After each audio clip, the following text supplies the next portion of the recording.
English expatriates built the U.S. railroads. Why did the English build them like that?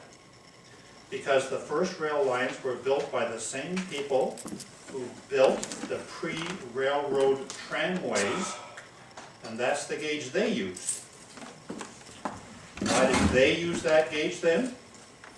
Because the people who built the tramways used the same jigs and tools that they used for building wagons, which used that wheel spacing. Why did the wagons have that particular odd wheel spacing? Well, if they tried to use any other spacing, the wagon wheels would break on some of the old long-distance roads in England, because that's the spacing of the wheel ruts. All right, the wheels go down into the ruts. So who built those old rutted roads?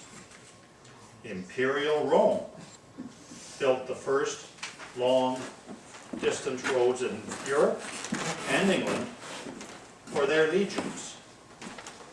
The roads have been used ever since. And the ruts in the road? Roman war chariots formed the initial ruts, which everyone else had to match for fear of destroying their wagon wheels. Since the chariots were made for Imperial Rome, they were all alike in the manner of wheel spacing.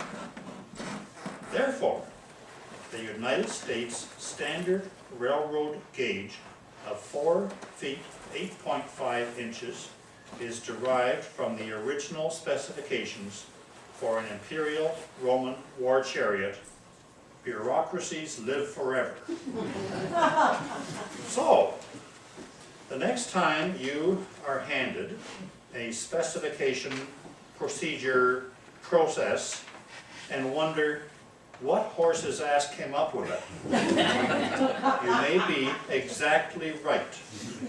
The Imperial Roman army chariots were made just wide enough to accommodate the rear ends of 2 war horses. That's 2 horses' asses. Now, for the twist of the story. This is the cruncher. When you see a space shuttle sitting on its launch pad, there are 2 big booster rockets attached to the sides of the main fuel tank.